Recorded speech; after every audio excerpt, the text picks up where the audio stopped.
Welcome to Ear Crush, the Friday podcast for people who love listening to great stories. My co-host this week is Troy Otte, the owner of Featured Audio, the company that does the vast majority of the post-production work for LMBPN audio. Troy, welcome to Ear Crush. Hey, thanks for having me. What does post-production mean? What is, for people who love listening to audiobooks and only think about writing the books and someone sitting in front of a microphone talking into the microphone, what's your part in the equation? Okay, post-production, as the name would lead you to believe, is after production.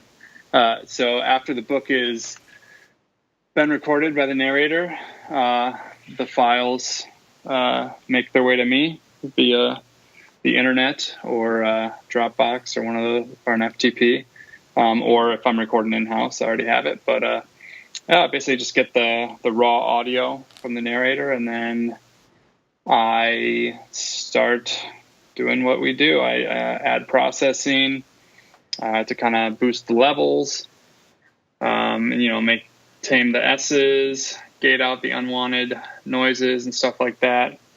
So what does all that mean? Because I know what you're talking about, and I'm kind of confused. So you're adding processing. Sure. What does that mean? Yeah. So like when the narrator records their book, they're usually just using a very basic microphone and preamp setup, and so usually their recordings come at a lower level. They're not as loud as they are when you're listening to them on Audible or whatever. Okay. So we take those files and then basically make them louder. So processing is like just a fancy word for make it louder. Okay. So we add just EQ to kind of make sure it's not have like a ton of low end and super bassy. Add compression and limiting just to get it as loud as it can be without sounding bad. And then we use things like gates and de-essing to help tame the sibilance, and the gate to keep the noise floor at a reasonable level. All right, you said something there that I didn't understand at all. Tame the sibilance? Sibilance, yes. So like hard S sounds. Okay, all right. And hard, T's are harder to do with a de-esser, but mostly the really harsh S sounds, we use a de-esser to kind of bring those back to a listenable level. So it's what does DS stand for? I don't like D. It's just taking the S sound out. Okay, all right. I don't really know. All right. I think it's just supposed to be kind of like a play on words, de-essing. Oh, got it. Yeah. So it's pretty common. I mean, it's basically for audio people, it's basically like a compressor that you can set to a frequency, and it will only take that frequency out. Now, one of the things that I know I do when I'm recording podcasts is I start talking with my hands, and I start backing away from the microphone. And then when I'm listening to it, I can hear big shifts in volume depending on how close I am to the microphone. Do you find that narrators do that, or are they just like well-trained in staying close? Yeah, the ones who are good, it's amazing how little they seem to move. There's a certain amount of movement you can get away with when you're actually speaking, but when you're not, in between the silence, it's kind of a lot more obvious. But yeah, I think you just have to train yourself to be still when you're in the booth. Wear clothing that doesn't make a ton of noise. Don't wear jewelry. Stuff like that. Oh, never would have thought of that. I think you kind of learn as you go, like what, can't like wear, like a windbreaker jacket or something like that. It's going to make a lot of swooshing noises. So I think it's common for, I think, narrators to want to use their hands and stuff like that when they're acting. But I think they just have learned to tame it down as much as they can. Do you find a difference in working with people that have been doing this for years versus people who are fairly new to the trade? Because audiobooks are booming over the course of the last few years, and there are a lot of people that are just getting into it.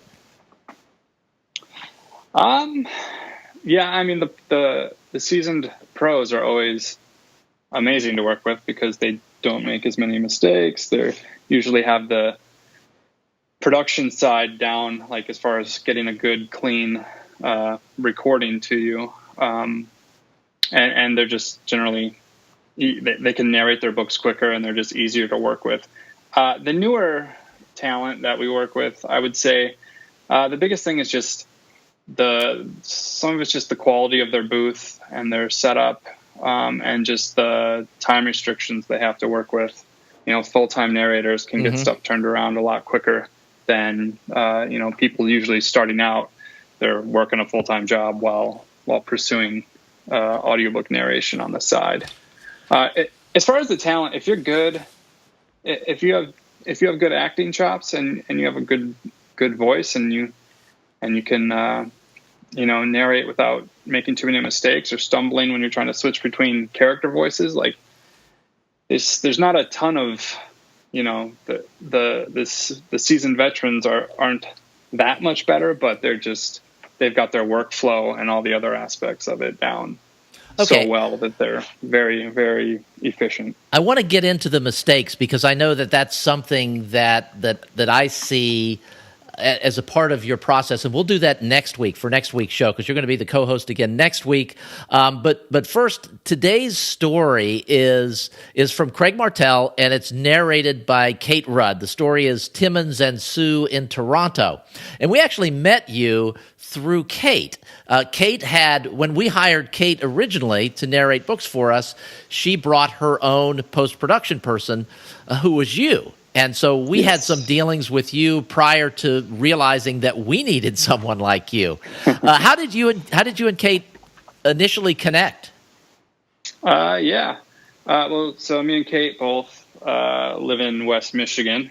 For those of you who don't know, there's a rather large audiobook publisher in Grand Haven, Michigan, called Brilliance Publishing. And a few years ago, I used to work for them. I was a studio engineer. And that's where I met Kate. It's kind of where I was introduced to audiobooks.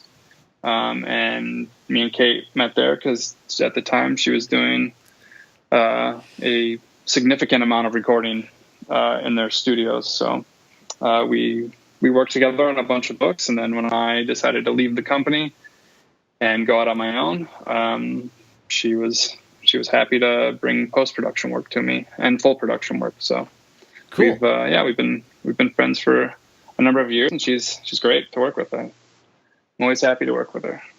She's great to listen to as well. And let's listen to her now. This is Timmons and Sue in Toronto, written by Craig Martelle, narrated by Kate Rudd. Timmons and Sue in Toronto.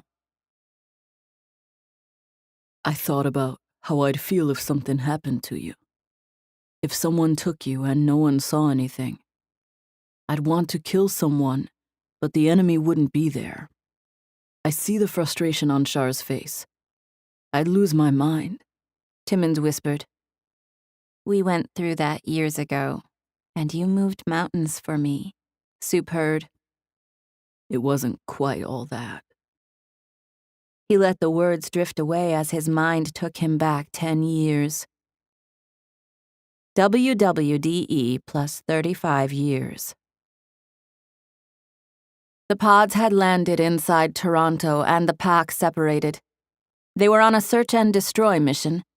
Sue had been paired with Adams for the operation, and Timmons had been put with Jean. The Ware teams ran into the night, following the roads that Terry had pointed out on the approach. Strongholds dotted the city. The mission was to break down the barriers between the warring factions, bring them together, and get them working toward being civilized. You'd think Canadians would be nicer to each other, Terry joked. Maybe these are refugees from south of the border, Timmons replied. Touché, Terry conceded. Cut the head off the snake if they make you. But it would be best not to kill anyone if we don't have to. There aren't that many. The teams had nodded and gone their separate ways, figuring they would bring bound captives to a central area to turn loose and whip into shape. People who were happy to be alive were easier to deal with. They hadn't seen any firearms during the reconnaissance. Timmons expected things to go easily. Only one platoon from the FDG had accompanied them. The force's mission was to secure and hold the ground once the elite wear teams handled the leadership from each stronghold. Timmons knew something was wrong when a machine gun barked an angry staccato. He raised his head and listened. It had come from the direction Sue and Adams had gone. We do our part, then go help, Gene said matter-of-factly in his heavy Russian accent. They continued to move quickly toward their objective. Timmons remained in the shadows, while Gene lumbered straight down the center of the street. As they got close, he removed his clothes, leaving them where he dropped them. He changed into werebear form and resisted the urge to roar. They started to run. The target building was unpresuming, but that was where the humans were. Both Timmons and Gene could see them. No firearms. They ran straight toward the front door. The werebear broke through it without slowing down. He went left into the main sitting room, and Timmons went right, found the stairs, and headed up. Timmons could hear Gene slapping the shit out of the people he'd cornered. It took 15 years, but finally he didn't just kill everyone he ran across. He limited himself to hurting them badly. He knew his own strength, but let fly with his massive, flesh-rending claws anyway. Timmons raced up the stairs, vaulting the last bunch to the top landing. He turned left, then decided to go right. There was the same number of people in each direction, but Timmons was playing a hunch. He reached for the knob, but someone inside opened it, pulling it away from the werewolf. Timmons's reactions were quicker, and he jammed his shoulder against the door, slamming it against the sole on the other side. Timmons jumped over the man as he fell. 2 other people in the room smoothly pulled their pistols, but Timmons accelerated to werewolf speed. He hit the closer of the 2 with a gut-wrenching punch to the head, then ducked under the second's hastily fired shot. Timmons caught the man's wrist, broke it, and took the pistol away. He whipped it across the man's face, knocking him down and out. The man they came for sat at a big desk. There was a woman who had been sitting on it when Timmons entered. She was cowering behind the man and screaming. Shut up, Timmons said, pointing the pistol in the woman's direction. She continued to scream until the seated man backhanded her in the chest. You need to come with me because we've had enough of your petty squabbles. We're going to help you idiots to resolve your differences, Timmons told him using the wording that Shar had given him. I don't think so. You haven't met all my boys yet, the man said in an accent that Timmons couldn't place. They heard a commotion in the hallway, followed by the thunder of a pistol firing, and then a wild animal's roar that shook the walls. More commotion, and then silence. Timmons realized that he didn't like having his back to the door, so he moved to the side where he could keep an eye on both. The woman watched him intently, keeping the seated man between her and Timmons. A heavy tread suggested only one being was coming down the hall. They weren't human footsteps. A confused look crossed the man's face. His eyes shot wide as the werebear appeared in the doorway. The woman started screaming again. Damn it, Gene. We just got her calmed down, Timmons complained. The werebear sniffed at the men on the floor. Both were unconscious. Gene raised a leg like a dog and peed on them. Even Timmons was disgusted. At least the woman stopped her infernal screaming, and the man decided that being somewhere else sounded like a good idea. He stood and looked for an escape. Gene strolled from the room, growled at something in the hallway, and continued down the steps. The man resumed his tough guy pose once the werebear had gone. What the hell do you think you are? A New York City mobster? Timmons scowled at the pair. Get your asses in gear and get the fuck out of here. Timmons was in no mood to watch the man drag his feet in an attempt to establish his dominance. Drop it, Timmons yelled when the man reached for something. A pistol will only give you a false sense of hope. Do you know how the talks will go without you? Try not in your favor, dickweed.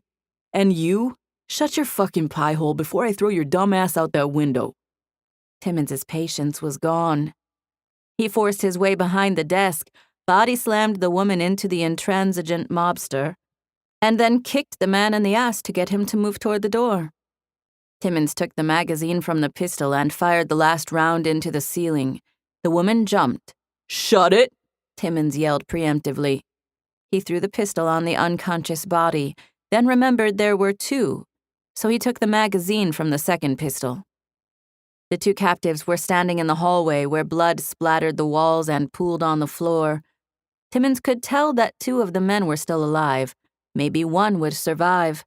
Probably none if no one came to their rescue. "Let's go, you asswipes. You had to make this hard. Not on us, but it's on you. So get going. The only way to not end up like them is to come with us. And you fucking screamer, you're not coming with us. I'm not going to put up with any of your shit, so you stay here." Timmons punctuated his command by throwing her against the wall. She bounced off and tumbled to the floor, barely missing a pool of blood. The man tried to grab Timmons, but the werewolf was ready. He blocked the grab and punched the man in the mouth just hard enough to stagger him. Timmons grabbed a handful of the back of his shirt and propelled him toward the steps. The man missed the top step and fell, grabbing the railing and twisting as he landed heavily. "Get up, you piece of shit," Timmons growled. The man finally gave in with a visible hunch of his shoulders. He got up, brushed himself off, and descended the staircase with his head down. Timmons pushed him out the door, and they headed up the street toward the central area where the Enclave leaders were being staged. Timmons pushed the man hard, but he wasn't used to a workout. He was soon panting and gasping for air. Timmons had to slow down. Jean grew bored and explored homes and buildings along the way. He changed back into human form when they came across his clothes. Timmons kept the man moving forward so he wouldn't see the transformation. He didn't rate to learn about the wares and the unknown world. One squad from the force had set up a small containment area. Two others were already detained. They didn't look anything like the mobster wannabe that Timmons herded into it. He clearly knew the others because he spat in their direction once he was shoved inside. The other two didn't like him either, since their response was to attack him. Timmons walked away. Sue and Adams had not returned. He hadn't heard the machine gun in quite some time, but that didn't mean anything. Timmons needed to get out there and find her. Make sure she was safe. "Come on, Jean, we did what we had to do," Timmons told the werebear with a nod. "Let's go find the others." "No problem," Jean agreed, watching the scrum within the containment area while he walked away. The warriors sent 2 men in to break up the fight, while 3 others kept their weapons raised, ready to end lives if it was a scam. The eerie silence weighed on Timmons' soul. He started to run, then broke into a sprint. Jean hustled to keep pace, but gave up quickly and opted for his werebear form, which was much faster than his human version. The werebear passed Timmons even though he was running at were speed. Timmons was amazed as he struggled to keep up. They could sense Sue and Adams ahead, but they were separate, in 2 far different places. Jean broke right to run after Adams. Timmons went left. Sue was underground, and Adams was on the 4th floor of a taller building. Timmons didn't feel that Sue was in distress, but his anxiety rose like bile into his throat. She was surrounded by humans and small animals. Dogs, maybe rats. He didn't like it one bit. He ran past a house, then a store, and couldn't find where she was. The basements didn't lead to her. He looked around in panic. A manhole cover. The sewers. He plunged a finger into the space, and with his enhanced strength, he ripped the manhole cover off and threw it aside. He looked into the darkness and decided not to bother with the ladder. He jumped to the center of the hole with his hands over his head and dropped through, landing lightly less than 15 feet down. He heard them down one of the tunnels. He ran, splashing through the water, making noise to let them know he was coming. Sue already knew. She could feel his presence. Timmons slowed as he approached a corner around which light shone. He could hear rough voices up ahead, young men sounding confident. Show us your tits, Blondie. I thought Canadians were supposed to have more manners, Sue replied smoothly, not intimidated by the group. Timmons stopped, leaned around the corner, and saw 6 men of various ages and rats. Rats were everywhere within the tunnel. It struck the werewolf as odd how the rats were acting like a trained pack. What the fuck is that supposed to mean? A younger man snarled. It was rare that people called their country by its name. Nothing like that mattered. Timmons strolled in. You brought backup. Good for you, another said flatly. He signaled with his arms, and 3 of the group separated and rushed toward Timmons. Half the rats came with them. Timmons hated playing defense.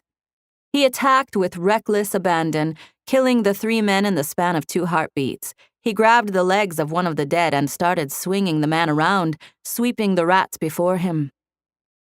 Sue was taking care of business. When Timmons risked a look, 2 of the men were down, and she had the 3rd by the throat. He had stopped the rats and was holding them in place. Timmons wished he'd thought of that. He threw the body from him and high-stepped to get behind Sue. The man continued to hold the rats back. She laughed, and it was music to his ears. He leaned in to nibble on her neck. She tilted her head to let him. The man in her grasp looked shocked. Take your vermin and leave. Thank your God that we let you live, Sue ordered. The man nodded. She let go, and he ran down the tunnel with a small army of rats running after him. That was magnificent, my love, Timmons whispered. I was so worried when you weren't back with the others. He didn't know what else to say. He wasn't the touchy-feely sort, but he'd grown soft in his old age. Or maybe he'd just gotten smarter. I'm happy you're okay, because I don't know what I'd do without you, he muttered. Sue had hugged him fiercely, just like he was doing to her now. Timmons came back to himself, back to the present. She looked at him as his eyes glistened. This has been the best 25 years of my life, he whispered.